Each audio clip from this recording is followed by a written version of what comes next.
안녕하십니까. 부동산 학개론 한동균입니다. 자, 이번 시간은 저번 시간에 이어서 모의고사 문제 풀이 계속 하도록 하겠습니다. 자, 15번 문제가 되겠습니다. 자, 외부 효과. 원래도 출제가 예상되는 상당히 중요한 용어죠. 외부 효과에 관한 설명 중 틀린 것은, 자, 외부 효과의 개념이 4번 지문에 나와 있는데, 자, 이 외부 효과 4번 지문 보면은 이 시장 기구를 우리가 어떤 주체의 경제 주체의 경제 활동에 어떤 경제 주체의 경제 활동의 의도적인 결과가 시장을 통하여 하니까 틀린 지문인데, 외부 효과는 시장 기구는 시장 내에서 수요 공급에서 가격이 결정되는 장소인데, 이 시장을 통하여 하니까 틀렸죠. 시장 기구를 통하지 않습니다. 통하지 않고 우리는 제3자에게 의도하지 않은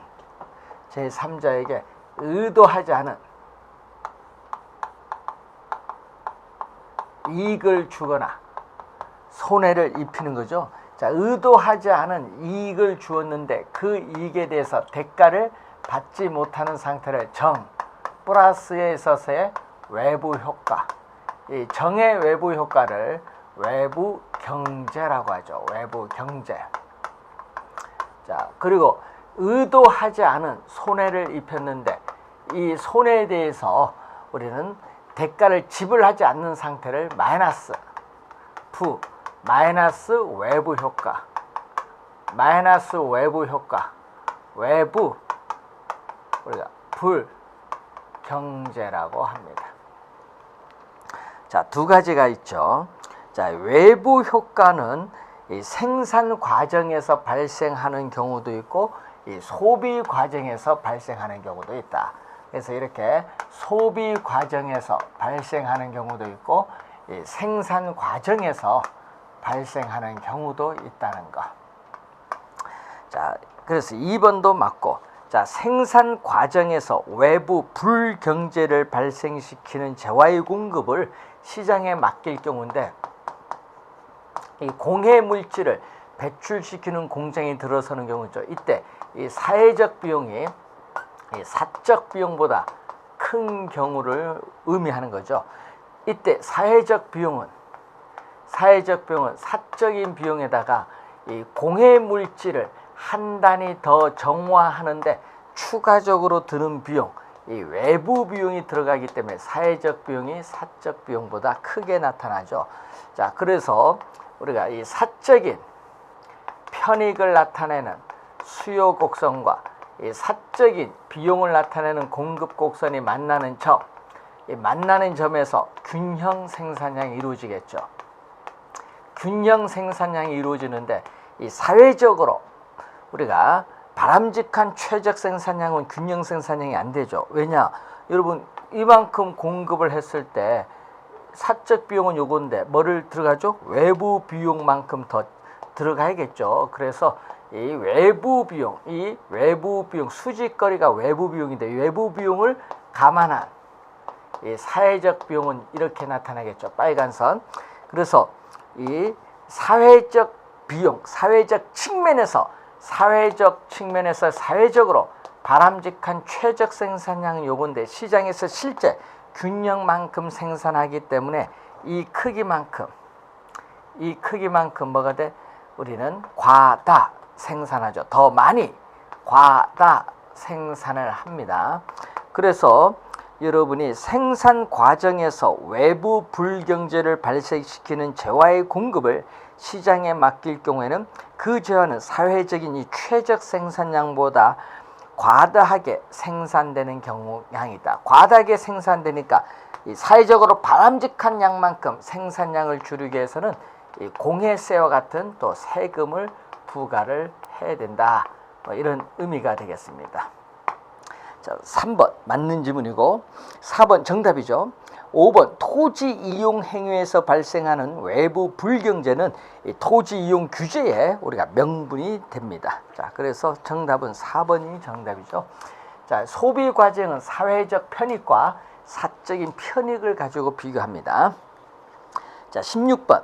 우리나라 토지 관련 제도에 관한 설명으로 틀린 것은 토지 비축 제도는 정부 등이 이 토지를 매입을 한 후 보유하고 있다가 적절한 때에 이를 매각하거나 공공용으로 사용하기 위한 거죠. 토지 비축 제도의 개념이죠. 그래서 2009년 2월 공공토지 비축에 관한 법률이 국회에서 통과됨으로써 우리나라에서도 토지를 비축하고 있습니다.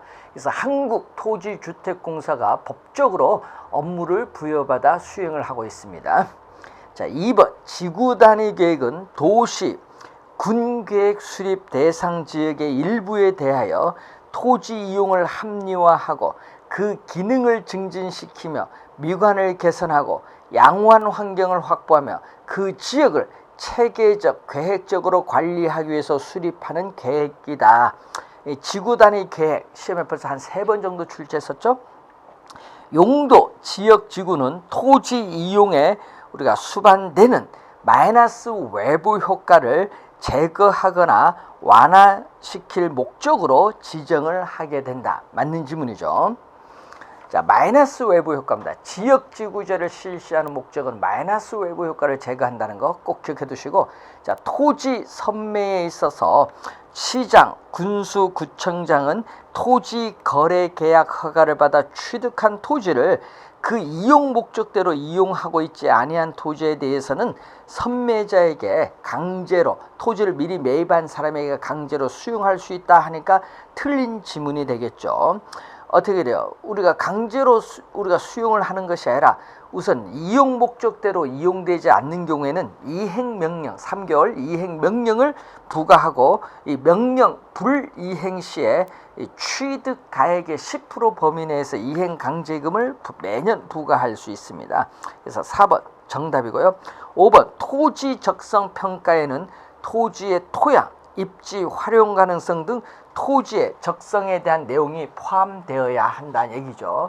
자, 이 토지 이 적성 평가 제도인데, 이 토지 적성 평가 제도는 토지에 있어서의 이 개발할 거냐, 토지를 보존할 거냐, 이 개발과 보존에 있어서의 경합이 발생했을 때, 이 경합이 발생했을 때 이것을 합리적으로 조정하는 수단, 이를 합리적으로 우리는 조정하는 것을 우리는 바로 토지 적성 평가 제도가 되겠습니다. 자, 17번 문제로 갑니다. 이 다음 설명 중 틀린 것은 개발권 양도 제도란 개발 제한으로 인해서 규제되는 보전 지역에서 발생하는 토지 소유자의 손실을 보전하기 위한 제도다. 자, 여러분이 1번은 개발권 양도 제도의 개념이 나와 있고요. 다른 조건이 일정할 때 정부가 임대료 한도를 시장 균형 임대료보다 높게 설정하면은 초과 수요가 발생을 하여 우리는 임대부동산의 부족 형상을 초래한다. 이건 높게 설정한 것이 아니라 낮게 설정을 해야겠죠. 낮게 설정을 해야 됩니다. 그래서 여러분 임대료 규제 또 시험에 우리가 많이 나오는데, 이 수요와 공급이 주어지면 이게 바로 시장에서의 균형 임대료죠. 이 균형 임대료가 너무 높기 때문에 이 균형 임대료보다 이 낮은 수준에서 이렇게 규제합니다. 그래서 규제 임대료를 균형 임대료보다 이렇게 낮게 해야 이 차이만큼 임 차이는 혜택을 보기 때문에 수요량은 증가하고, 또 임대는 손해를 보기 때문에 공급량이 감소하죠. 그래서 사회적으로 이 필요로 한 이 양만큼 공급은 이 정도밖에 안 되기 때문에 이 크기만큼의 뭐를 가져오죠? 초과 수요를 가져오죠. 초과 수요. 이러한 초과 수요가 발생을 하는 겁니다. 그래서 높게가 아니라 낮게 설정하면입니다. 그래서 2번 정답. 헨리 조지는 토지세를 제외한 다른 모든 조세를 없애고 정부의 재정은 토지세만으로 충당하는 토지 단일세를 주장을 했죠. 맞는 지문입니다. 헨리 조지 사상이죠. 공공토지 비축제도는 정부가 토지를 매입을 한 후 보유하고 있다가 적절한 때의 일을 매각하거나 공공용으로 사용하는 제도, 토지 비축제도의 개념입니다. 자, 부동산 개발에서 토지 수용 방식의 문제점 하나는 토지 매입과 보상 과정에서 발생하는 사업 시행자와 피수용자 사이의 갈등을 들 수 있죠. 보상액이 적다 보니까 그렇죠. 자, 수용 방식은 매수 방식이라고 합니다. 토지 소유자에 대한 사적 권리 침해 정도가 가장 큰 방식이죠. 자, 맞는 질문입니다. 정답은 2번이 정답이고요. 18번 문제로 갑니다. 임대주택 정책에 관한 설명으로 틀린 것은 정부가 임대료 상승을 균형 가격 이하로 규제를 하면은 단기적으로는 임대주택 공급량이 고정됐어요. 여러분, 단기는 이렇게 임대주택 공급이 고정됐거든요. 자, 단기에는 임대주택 공급이 이렇게 고정이 되어 있어서 이제 수요는 계약 기간이 있기 때문에 기울기는 좀 급하죠. 자, 이게 균형 임대료인데 요것보다 낮은 수준에서 이제 규제를 한 거죠. 자, 규제를 하게 되면은 어떻게 돼? 임차인은 이 가격 차이만큼 혜택을 보지만은 공급은 고정되었기 때문에 임대료 규제의 효과가 충분히 발휘되고 있습니다. 임대료 규제의 효과가 충분히 발휘되지 못한다는 애가 틀렸죠. 충분히 발휘된다. 그래서 1번 정답. 정부가 임대료 상승을 균형 가격 이하로 규제하면은 장기적으로 기존의 임대주택이 다른 용도로 전환되면서 임대주택 공급량이 감소하죠. 맞는 질문이고, 정부나 지방자치단체가 공급하는 임대주택 유형에는 건설 임대주택 또는 매입 임대주택, 장기전세주택, 장기전세주택을 쉬프트라고 하죠. 작년에도 또 출제를 했었습니다. 자, 정부가 임차인에게 임대료를 직접 보조를 해주면은 단기적으로는 임대주택에 대한 수요가 증가해서 임대료는 상승을 하게 됩니다. 자, 그 4번 질문 볼까요? 4번 질문 보면은 자, 이렇게 수요와 공급이 있는데, 자, 지금 현재 이죠. 임대료가 R0인데, 자, 임대료에 대한 수요가 임대주택이라는 수요가 증가를 하면은 이 공급은 단기는 변화가 없기 때문에 이 크기만큼의 뭐가 발생하죠? 이 크기만큼의 초과 수요가 발생하죠. 이러한 초과 수요자들의 경쟁에서 임대료는 R0에서 R1으로 우리는 상승을 하죠. 그러면 이 임대주택을 소유한 사람은 임대료 상승에 따른 초과의 이윤을 누리니까 이제 공급이 증가를 하겠죠. 자, 그래서 이 고가주택 시장에서 하향 여과로 인해서 공급이 증가한데 언제까지? 임대료가 원래의 임대료 수준으로 우리가 원래의 임대료 수준까지 하락을 합니다. 그래서 원래의 임대료 수준까지 하향 여과가 되면서 우리는 장기적으로 임대주택 공급량은 증가를 합니다. 4번 맞는 질문. 5번 주거 바우처 제도 또는 주택 바우처 제도는 임대료 보조를 교환권으로 지급을 하는 제도인데, 우리나라에서는 일부 지방자치단체, 예를 들면 서울특별시에서 저소득 가구의 주택 임대료를 일부 지원해 주는 방식으로 운영되고 있습니다. 자, 여러분이 올 10월에 이 주택 바우처 제도가 전국에 전면 실시가 될 예정이죠. 그렇기 때문에 원래 좀 중요한 용어입니다. 잘 확인해 두시기 바라고요. 자, 다음은 19번 문제로 갑니다. 부동산 조세에 관한 설명으로 틀린 것은 소형주택 공급의 확대, 호화주택의 건축 억제 등과 같은 주택 문제 해결의 수단의 기능을 가지고 있죠. 자, 1번은 부동산 조세의 기능, 2번도 부동산 조세의 기능이죠. 우리가 민간 부문과 공공 부문 사이에 우리가 자원을 효율적으로 배분하는 기능을 가지고 있습니다. 그래서 2번도 맞고, 3번 양도소득세의 중과죠. 자, 여러분이 주택 가격이 급등을 하고 있어요. 그렇기 때문에 주택 가격을 안정시키기 위해서 정부는 양도소득세를 중과세를 하죠. 양도소득세를 중과세를 한다는 것은 주택 소유자는 주택을 처분하면 세금을 많이 내야 되기 때문에 주택에 대한 처분을 기피합니다. 처분을 하지 않기 때문에 이 주택에 대한 공급이 점점 시장에 줄어들어요. 자, 이 주택 공급이 이렇게 감소하는 우리가 주택 공급에 있어서의 동결 효과가 발생하죠. 자, 이러한 주택 공급에 있어서의 동결 효과로 인해서 주택 가격이 오히려 상승할 수도 있다. 주택 가격이 오히려 상승할 수도 있다. 자, 그래서 몇 번?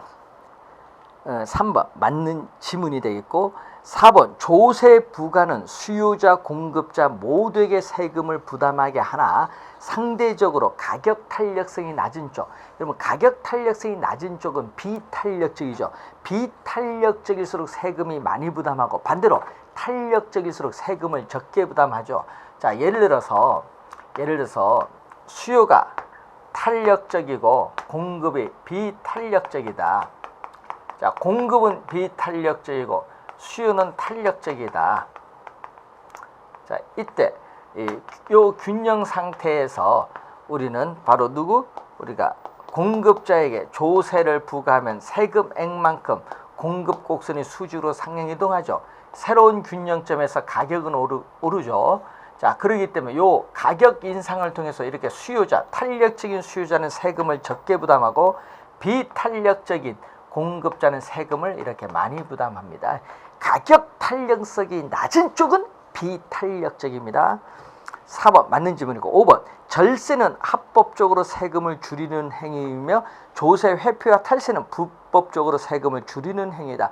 자, 조세 회피도요 합법적으로 세금을 줄이는 행위입니다. 불법이 아닙니다. 따라서 5번 정답이 되겠습니다. 자, 조세 회피와 절세는 합법적으로 세금을 줄이려는 행위를 말합니다. 자, 20번 문제로 갑니다. 부동산 투자의 위험 및 관리에 관한 설명으로 틀린 것은, 자, 유동성 위험이란 투자 부동산을 현금으로 전환하는 과정에서 발생하는 시장 가치의 손실의 가능성. 이 유동성 위험이 또 시험에 자주 나오니까 좀 주의해 두시고, 자, 2번에 보시면은 수익은 가능한 한 낮게, 그리고 우리가 비용은 가능한 한 높게 추정을 하여 수익과 비용의 불확실성을 투자 결정에 반영하기도 한다. 이것을 우리 뭐라고 하죠? 보수적 예측 방법이라고 하죠. 보수적 예측 방법.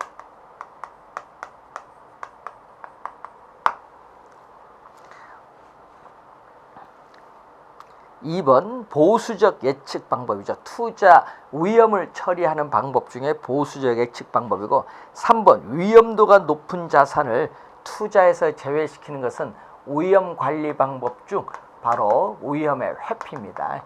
자, 3번은 위험을 관리하는 방법은 4가지 있는데 그 중에서 위험에 있어서의 회피를 말이죠. 뭐 투자에 부적격 자산을 제외한다든지 위험의 회피고, 위험의 전가도 시험에 많이 나오죠. 자, 미래의 불확실성에 따라서 손실에 있어서의 가능성을 보험회사의 보험에 가입을 함으로써 제3자에게 위험을 떠넘기는 것, 위험의 전가, 시험에 많이 나오고요. 자, 외부적 요인에 의해서 발생하는 감가상각 요인에 대해서 충당금을 설정하는 방법은 우리는 위험의 보유. 자, 손실의 발생 횟수나 규모를 줄이는 방법, 위험의 통제. 이 민감도 분석이 대표적인 위험의 통제. 포트폴리오를 구성해서 분산 투자하는 것도 위험의 통제입니다. 자, 위험의 지금 3번 정답이죠. 4번 수익성에 결정적인 영향을 주는 것은 바로 무슨 거죠? 위험의 통제에 대한 민감도 분석에 대한 설명이죠. 자, 이 민감도 분석은 이 투입 개념이 또 시험에 많이 나오잖아요. 이 투입되는 요소인 우리가 임대료에서의 변화 또는 공실률에 있어서의 변화라든지 또는 부동산을 운영, 유지하는 데 드는 비용, 영업경비 변화인데, 이 투입되는 요소의 변화, 투입 요소에 따라서 이 산출되는 요소인 수익성이죠. 수익성이 어떤 영향을 주느냐, 이 투입 요소에 있어서의 변화에 따라 산출되는 요소가 어떻게 변화하고 있는가, 요걸 보는 거죠. 감응도 분석 또는 민감도 분석이라고 하죠. 감응도를 민감도 분석. 자, 수익성은 바로 산출 요소를 말하죠. 그래서 요거는 종속 변수, 요거는 영향을 주는 요 변수는 독립 변수에 대해서 민감도 분석을 합니다. 자, 5번 투자 금액을 모두 자기 자본으로 조달할 경우에는 이 타인 자본을 이용을 하지 않았기 때문에 지렛대 효과는 발생하지 않습니다. 그리고 또 어떻게 돼요? 금융상의 위험, 금융기관으로부터 자금을 융통받음으로써 생기는 금융상 위험도 발생하지 않는다는 그러한 내용이 되겠죠. 자, 확인을 해보시기 바라고요. 자, 21번 문제로 갑니다. 자, 21번 문제를 보시면은 자, 상가, 오피스텔, 아파트에 대한 경제 상환별 수익률이 다음과 같이 추정될 때 이에 관한 설명으로 틀린 것은 자, 각 상품의 기대 수익률은 이 경제 상환별 확률, 이 경제 상환별 확률이 바로 가중치인데 이 확률에 해당 상품의 경제 상환별 추정 수익률을 곱하여 우리가 계산을 하죠. 기대 수익률 계산하는 과정이 나왔습니다.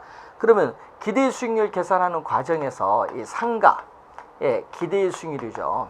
자, 올해도 기대 수익률 출제가 예상되죠. 자, 이 상가의 기대 수익률은 지금 호황률 확률이 몇 프로? 50%. 불황률 확률도 50%인데 자, 상가 호황일 때 몇 프로? 16%죠. 상가는 호황일 때 16%, 불황일 때 몇 프로? 6%입니다. 이때 호황일 확률 50%, 불황일 확률 50%죠. 3%, 8% 더 주니까 3%, 8%니까 11%가 되겠죠. 자, 상가의 기대 수익률은 11%. 자, 오피스텔. 자, 오피스텔 기대 수익률은 몇 프로? 자, 오피스텔은 호황일 때 12%, 불황일 때 4%죠. 자, 이때 불황일 확률 50%, 호황일 확률 50%니까 6%, 2%니까 8%가 되겠죠. 8%. 자, 그리고 아파트. 자, 아파트의 기대 수익률은 호황일 때 얼마? 자, 호황일 때 8%, 불황일 때 2%죠. 이때 호황률 확률 50%, 불황률 확률 50%죠. 그러니까 4%, 1% 하니까 5%죠. 자, 이렇게 기대 수익률을 다 구했는데 문제는 이번에 기대 수익률은 상가가 가장 높고 다음은 오피스텔, 아파트가 가장 낮습니다. 그래서 2번 어떻게 돼요? 맞는 지문이죠. 3번 투자 위험은 추정 수익률의 분포, 즉 이 분산이나 표준 편차로 측정할 수 있는데 이 분산은 표준 편차를 제곱한 것을 말합니다. 자, 투자 위험은 우리가 어떻게 나타나냐? 자, 위험을 구하는데 자, 4번의 위험은 분산을 구해야겠죠. 자, 이 상가에 있어서의 분산을 구해야 되는데 자, 이 상가에 있어서의 분산, 위험을 측정하기 위해서 분산은 자, 우선은 호황일 경우에 경제상 호황 16%, 11%죠. 이 11%가 이 16%가 호황일 때 16%가 이 평균인 이 상가 기대 수익률 이 평균인 11%부터 얼마나 멀어졌는가 요걸 보는 거죠. 자, 분산은 표준 편차를 제곱한 거니까 제곱 곱하기 호황률 확률 50% 돼주죠. 자, 그리고 불황일 때 6%가 불황일 때 6%가 또 얼마? 11%부터 또 얼마나 멀어졌느냐 또 요걸 보는 거죠. 자, 그래서 요걸 뺐더니 얼마가 나온다. 우리가 또 제곱에 불황률 확률 50%죠. 자, 그럼 이거 5%의 제곱이네요. 5% 마이너스 5%는 플러스니까 관련 없어요. 5%의 제곱 곱하기 0.5 곱하기 두 개 있죠. 하나, 둘이니까 2죠. 그러니까 5%의 제곱입니다. 5%의 제곱이 분산. 그러면 상가의 분산 5%의 제곱.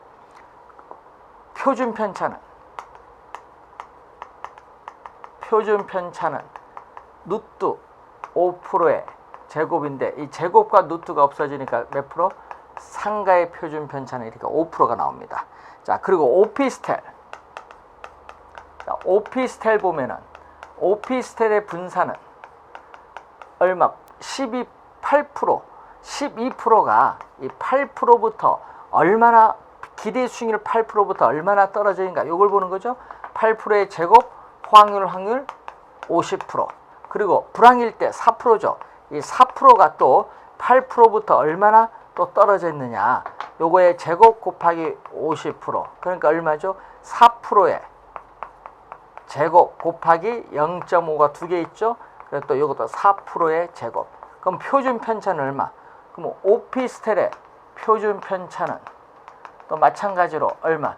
루트 4%의 제곱이니까 4%가 되겠죠. 자, 아파트의 분산. 아파트의 분산은 아파트는 호황일 때 8%가 얼마? 이 기대 수익률 5%부터 얼마나 떨어지느냐? 5%의 제곱 곱하기 0.5. 그리고 또 2%가 5%부터 얼마나 떨어졌느냐? 5%의 제곱, 불황일 경우죠. 제곱 곱하기 불황일 확률 50%. 그러면 전체 분산이 되겠죠.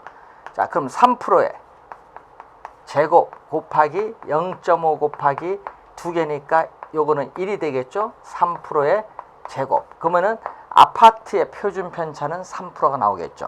자, 그러면 투자 위험. 자, 표준 편차가 작을수록 위험이 낮습니다. 그럼 표준 편차. 자, 아파트의 표준 편차는 3%잖아요.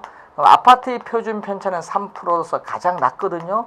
가장 낮으니까 아파트가 위험이 가장 낮고 4%가 위험이 두 번째, 그리고 5%가 위험이 세 번째. 상가가 가장 높습니다.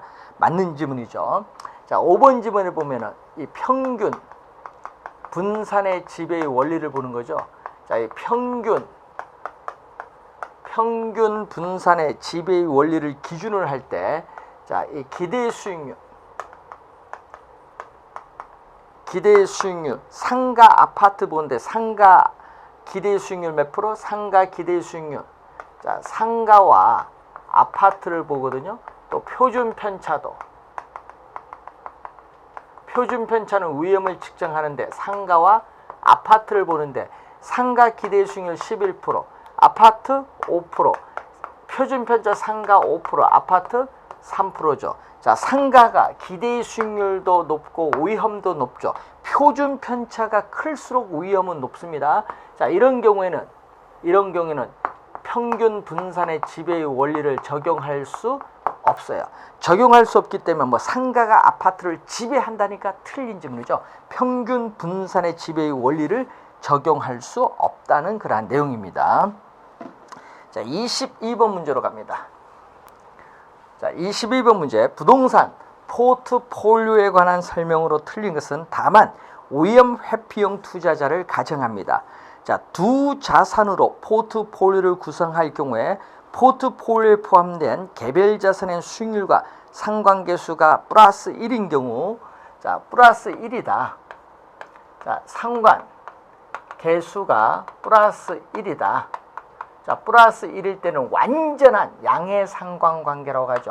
이때는 포트폴리오를 구성하여도 우리는 비체계적, 피할 수 있는 위험인 비체계적 위험을 우리는 제거가 안 돼요.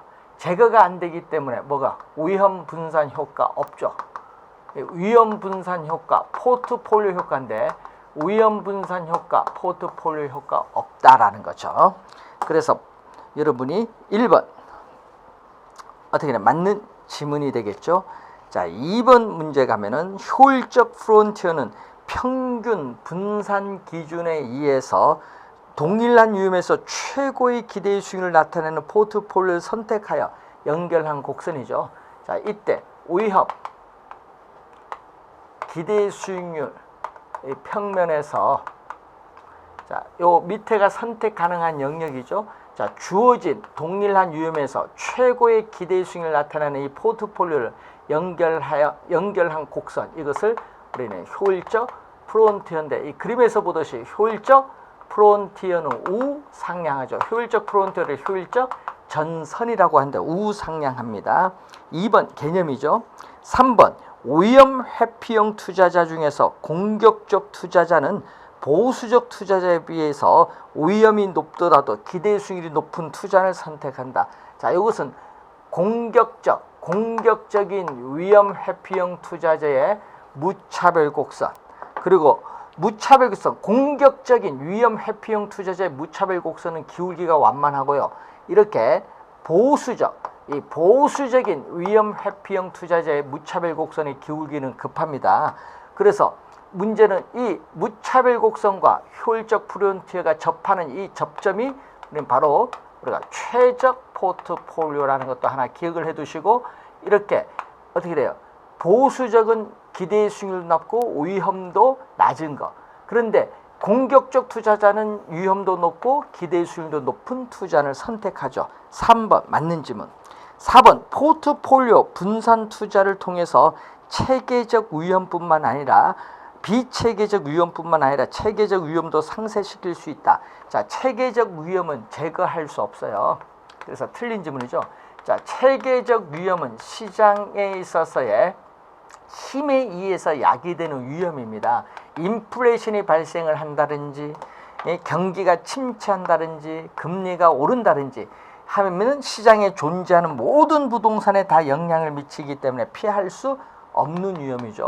그렇기 때문에 제거가 안 돼요. 피할 수 없는 위험이다. 자, 체계적 위험은 피할 수 없는 위험이기 때문에 제거할 수, 포트폴리오를 아무리 잘 구성하여도 제거할 수 없어요. 4번 정답. 부동산 상품을 지역, 유형 등으로 우리가 구분하여 부동산 포트폴리오를 다양하게 구성할 수 있다. 또 맞는 지문이 되겠죠. 자, 23번 문제로 갑니다. 자, 23번 문제 보면은 A는 부동산 자금을 마련하기 위해서 2000 몇 년 현재 1월 1일 현재죠. 자, 1월 1일 현재 2년 동안 매년 연말에 동그라미, 연말이 포인트인데 매년 연말 2,000원씩을 불입을 하는 1년 말, 2년 말 이렇게 매년 말에 2,000원씩을 불입을 하는 어떻게 돼? 상품에 가입을 했다. 투자 상품에. 이 투자 상품의 이자율이 연 10%라면 이 상품의 현재 가치는 얼마냐?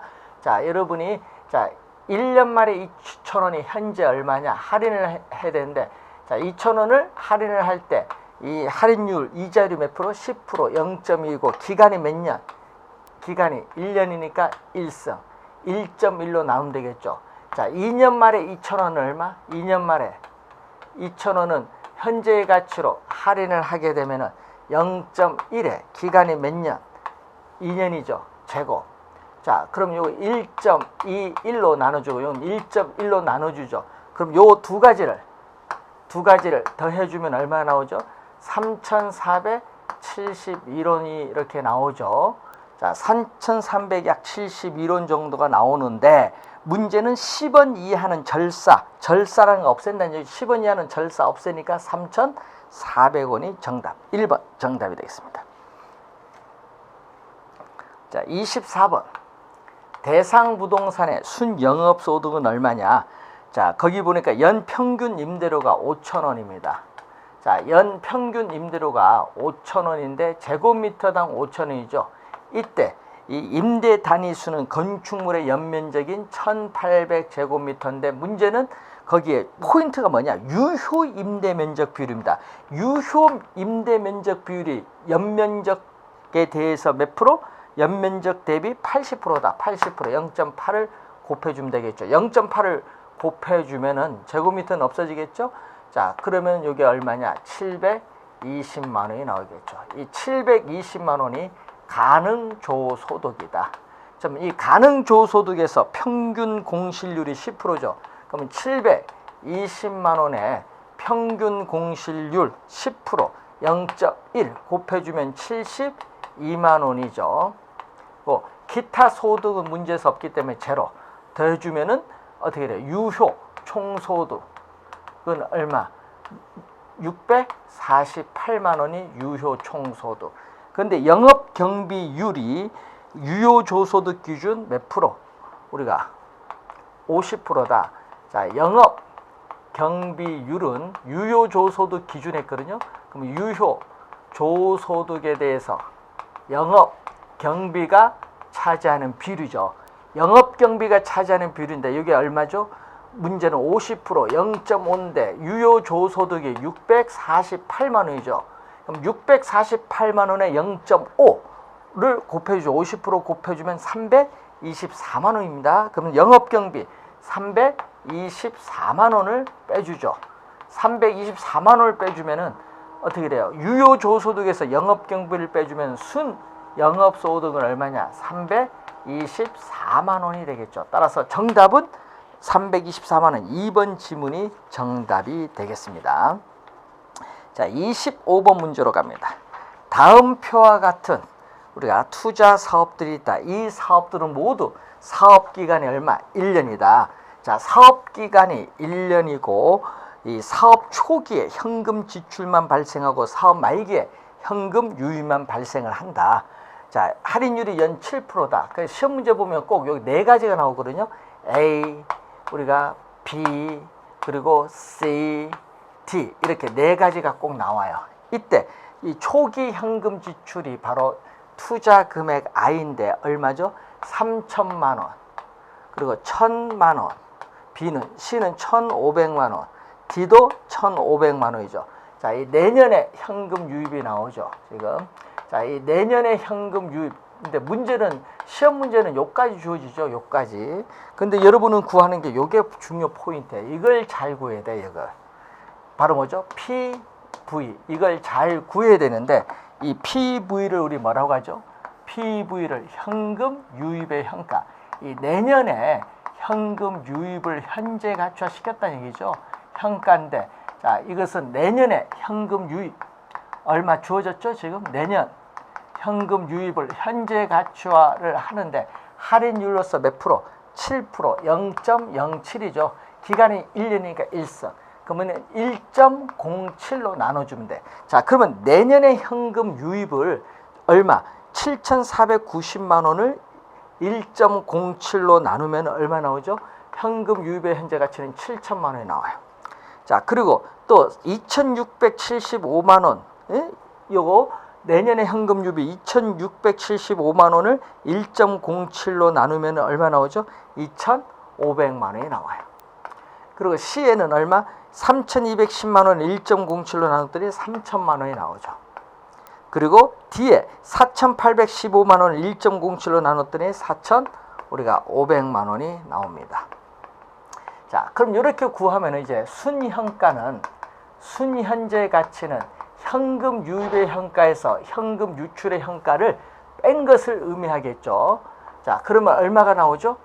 우선 빼면은 PV에서 I를 빼니까 4,000, 2,500에서 1,000을 빼니까 1,500, 3,000에서 1,500 빼니까 또 1,500, 그리고 4,500에서 1,500 빼니까 3,000이 이렇게 나오죠. 이 순현가, 이 수익성 지수는 이 PV를 I로 나누죠. 그럼 이 PV를 I로 나니까 3분의 7. 자, 얼마? 2.5. 그리고 얼마? 2. 얼마죠? 3. 이렇게 주어졌죠. 자, 문제에서는 요건데, 자, 여기서 1번 B와 C의 순현가는 1,500만 원으로 갔습니다. 맞고 수익성 지수가 가장 큰 것은 얼마? 3인 D가 되겠고 순현재 가치가 가장 큰 건 4천만 원인 A가 되겠고 수익성 지수가 가장 작은 건 2, 3분의 7이죠. 3분의 7은 2 넘어가고 2네요. C가 되겠고 A의 순현재 가치는 D의 2배가 아니죠. D의 2배가 되면 여기 6천이 돼야 되거든요. 4천이니까 2배가 안 돼요. 그래서 5번이 정답이죠. 자, 이런 유형의 문제, 원래 또 출제가 예상되는 부분이기 때문에 잘 정리를 또 해두셔야 되는 부분이 되겠습니다. 26번 문제로 갑니다. 자, 승수법과 수익률법에 관한 설명을 옳은 것은 자, 총소득 승수를 의미하겠죠. 자, 총소득 승수 또는 조소득 승수인데 여러분 승수 앞에 있는 게 분모로 들어오죠. 자, 여러분 총소득, 이때 총소득은 가능 총소득일 수도 있고 유효 총소득일 수도 있는데 뭐를 대상으로? 총투자액을 대상으로 또 하죠. 그래서 이 총투자액을 우리가 총소득을 가지고 회수하는 데 소요되는 시간을 말합니다. 1번 틀렸죠. 자, 세후 현금 흐름이 아니죠. 두 번째, 이 세전 현금 흐름 승수. 자, 세전 현금 흐름 또는 세전 현금 수지 승수인데 세전 현금 흐름은 또 분모로 가죠. 자, 세전 이 현금 흐름에 대해서 뭐를 대상으로 하죠? 이 세전 세후는 총투자액이 아니라 이거는 지분투자액이죠. 왜? 순영업소득에서 세전으로 넘어오는 과정에서 타인 자본에 대한 대가를 공제해 주기 때문에 지분투자액을 대상으로 합니다. 그래서 지분 투자액을 세전 현금 흐름으로 나눈 값 2번이 정답이 되겠죠. 3번은 순소득 승수에 대한 설명인데, 자, 순소득 승수. 순소득 승수는 이 총 투자한 금액을 순영업소득을 가지고, 이 순영업소득을 가지고 회수하는데 소요되는 기간을 말하죠. 지분 투자액이 아니라 총 투자이고, 이 순소득 승수를 우리는 자본 회수 기간이라고도 해요. 4번 세후 현금 흐름 승수가 나오죠. 자, 세후 이 현금 흐름 승수인데, 또 승수 앞에 있는 세후 현금 흐름은 또 분모로 가죠. 이 세후 현금 흐름, 세전 현금 흐름과 세후 현금 흐름은 지분 투자액을 대상으로 해. 지분 투자액을 대상으로 한다. 이 총 투자액이 아니죠. 그래서 틀렸고. 자, 5번째 지분 투자 수익률, 지분 수익률이겠죠. 자, 지분 투자 수익률은 지분 수익률인데, 지분 수익률은 어떻게 돼요? 세전 현금 흐름이죠. 이 지분에 대한 대가. 자, 이 지분 수익, 이 지분에 대한 대가인 이 세전 현금 흐름을 뭘로 나누죠? 이 지분, 자기 자본으로 나눠준 거죠. 그래서 여러분이 틀린 지문이죠. 정답은 2번 지문이 정답이 되겠습니다. 자, 관련해서 우선 잘 이해를 우선 해두시기 바라고요. 자, 다음은 우리가 27번 문제가 되겠습니다. 자, 27번 문제를 보시면은 또 시험에 원래 또 출제가 예상되는 부분이죠. 금융기관이 대출 비율 50%와 총부채 상환 비율 30% 중에서 적은 금액을 한도로 주택담보대출을 제공하고 있다. 다음과 같은 상황일 때 차입자의 월 불이백은 얼마냐. 자, 우선은 월 불이백을 무는데, 우리가 주택 가격은 1억 원이고 차입자의 연소득은 1천만 원이다. 자, 첫 번째 LTV 담보 인정 비율, 대출 비율이죠. 대출 비율, 담보 인정 비율은 부동산 가격에 대해서 대출금이 차지하는 비율인데, 부동산 가격은 1억 원, 주택 가격은 지금 1억 원인데 대출 비율은 50%를 적용하죠.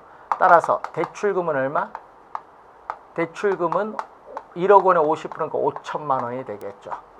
자, 두 번째는 DTI, 총부채 상환 비율, 소득 대비, 우리가 소득 대비 부채 비율이죠. 소득 대비 부채, 이 원리금 상환액을 의미하죠. 부채 서비스액, 소득 대비 부채 비율인데, 자, 문제는 소득은 1,000만 원. 자, 소득은 1,000만 원인데 문제는 얼마? 연소득은 1,000만 원인데 월 불이백 물었거든요. 지금 차입자의 월 불이백 얼마냐? 월 불이백을 물었기 때문에 이것을 연소득을 12개월로 나눠주면은 어떻게 돼요? 월 소득이 되겠죠. 자, 월 소득이고, 자, 원리금 상환액이 나오는데 대출금. 자, 대출 기간이 25년, 대출 이자율은 연 6%, 원리금 균등 분할 상환 방식인데 월 저당 상수가 나왔어요. 그래서 여러분 이 대출금, 자, 대출금에 대해서 곱하기 저당 상수를 곱해주면은 되겠죠. 이 월 저당 상수를 곱해주면 되겠죠. 월 저당 상수를 곱해주면 되는데, 곱해주면 여기 얼마죠? 총부채 비율 30%죠.